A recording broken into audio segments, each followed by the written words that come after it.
ಕಳೆದು ಹೋದ ಜೀವನವನ್ನು ಯಾವತ್ತೂ ನೆನಪಿಸಬೇಡಿ. ಹಣೆ ಬರದಲ್ಲಿ ಏನು ಬರೆದಿದೆಯೋ ಅದು ಆಗಲೇಬೇಕು. ನಿನ್ನೆಯ ನೋವು ನೆನಪು ಮಾಡಿದ್ರೆ ಇಂದಿನ ಅಮೂಲ್ಯವಾದ ದಿನದ ನಗು ಹಾಳು ಮಾಡುತ್ತೆ. ಸಿಗದವರನ್ನು ಹುಡುಕಬೇಡಿ, ಸಿಕ್ಕಿದವರನ್ನು ಬಿಡಬೇಡಿ, ಬರದವರನ್ನು ಕಾಯಬೇಡಿ, ಬಂದವರನ್ನು ಕಾಯಿಸಬೇಡಿ, ಕೊಡದವರನ್ನು ಕೇಳಬೇಡಿ, ಕೊಟ್ಟವರನ್ನು ಮರೆಯಬೇಡಿ. ನಾವು ಸಹಾಯ ಮಾಡುವ ದಿನಗಳಷ್ಟು ಮಾತ್ರ ಒಳ್ಳೆಯವರಾಗಿ ಕಾಣ್ತೇವೆ. ನಮ್ಮಿಂದ ಒಂದು ಚಿಕ್ಕ ತಪ್ಪು ಆದ್ರೂ ಹಿಂದೆ ಮಾಡಿದ ಎಲ್ಲ ಸಹಾಯವನ್ನು ಮರೆತು ಕೆಟ್ಟದಾಗಿ ಮಾತನಾಡ್ತಾರೆ. ನಾವು ಮಾಡುವ ಕೆಲಸ ಜನರನ್ನು ಎಂದಿಗೂ ಸಂತೃಪ್ತಿಗೊಳಿಸಲು ಸಾಧ್ಯವಿಲ್ಲ.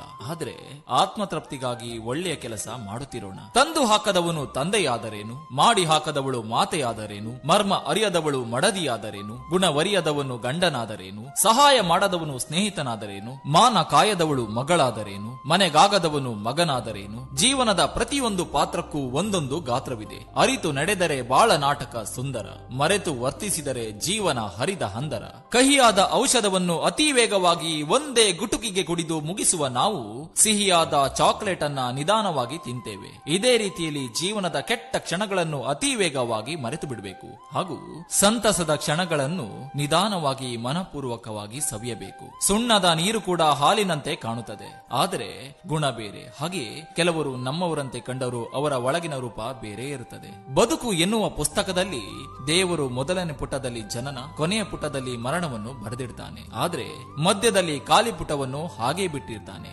ಯಾಕಂದ್ರೆ ಅಲ್ಲಿ ನೋವು ನಲಿವು ಮಾತ್ರ ನಾವೇ ಬರೆದುಕೊಳ್ಬೇಕು. ಬದುಕಿದ್ದಾಗ ಪ್ರತಿ ಮನುಷ್ಯನಿಗೂ ಅವನ ಹೆಸರಿಟ್ಟು ಕರೆಯೋ ಜನರು ಸತ್ತು ಹೋದ ಮೇಲೆ ಹೆಣ ಅಂತಾರೆ. ಉಸಿರು ಇರುವವರೆಗೂ ಮಾತ್ರ ನಮಗೆ ನಮ್ಮ ಹೆಸರಿಗೆ ಬೆಲೆ. ನೀ ನಗುತ್ತಿರುವಷ್ಟು ಹೊತ್ತು ಜಗವು ನಿನ್ನೊಡನೆ ಇರುತ್ತದೆ. ಅದೇ ನೀನು ಅತ್ತಾಗ ಜಗತ್ತು ನಿನ್ನೊಡನೆ ಅಳುತ್ತದೆ ಎಂದು ಭಾವಿಸಿದರೆ ಅದಕ್ಕಿಂತ ಮೂರ್ಖತನ ಮತ್ತೊಂದಿಲ್ಲ. ಹಾಗಾಗಿ ಸಾಧ್ಯವಾದಷ್ಟು ನಗುತ್ತಿರು. ನಿನ್ನ ನಗುವೆ ನಿನ್ನ ಶಕ್ತಿ, ನಿನ್ನ ಬಲ. ಕೈಯಲ್ಲಿದ್ದ ಮುದ್ದೆಯನ್ನು ಕಹಿಯೆಂದು ಕಡೆಗಣಿಸಿ ಸಿಗದ ಹಣ್ಣಿನ ಆಸೆಗೆ ಮದವೇರಿ ಬಿದ್ದು ಮೂಳೆ ಮುರಿದು ಹೊಟ್ಟೆಗೆ ಹಿಟ್ಟಿಲ್ಲವೆಂದು ರಣಕೇಕೆ ಏಕೆ ಹಾಕುವಿರಯ್ಯ. ಸೋತವನಿಗೆ ಗೆಲುವು ಕಾಣುವ ದಾರಿಯನ್ನು ತೋರಿಸು. ದಾರಿಯೇ ಇಲ್ಲ ಎಂದು ಹೀಯಾಳಿಸಬೇಡ. ಹಸಿದವನಿಗೆ ಸಾಧ್ಯವಾದ್ರೆ ಅನ್ನವನ್ನ ನೀಡು, ನೋಯಿಸುವ ಮಾತನಲ್ಲ. ದುಃಖದಲ್ಲಿ ಇರುವವನಿಗೆ ಸಾಂತ್ವನದ ಮಾತನ್ನ ನೀಡು, ದುಃಖ ಹೆಚ್ಚಿಸುವ ಮಾತನಲ್ಲ. ಸಂದರ್ಭಕ್ಕೆ ತಕ್ಕಂತೆ ಸಹಕರಿಸಿ ಬಾಳು. ಇಲ್ಲಿ ಯಾರಿಗೂ ಏನು ಶಾಶ್ವತವಲ್ಲ. ಇಂದು ಕಷ್ಟಗಳು ನಿನಗೂ ಕಾಡಬಹುದು ಬಂದು. ಇದು ನನ್ನ ಬೆಳಗಿನ ಸಂಚಿಕೆ. ಶುಭೋದಯ. ಡೌನ್ಲೋಡ್ ಮಾಜ್.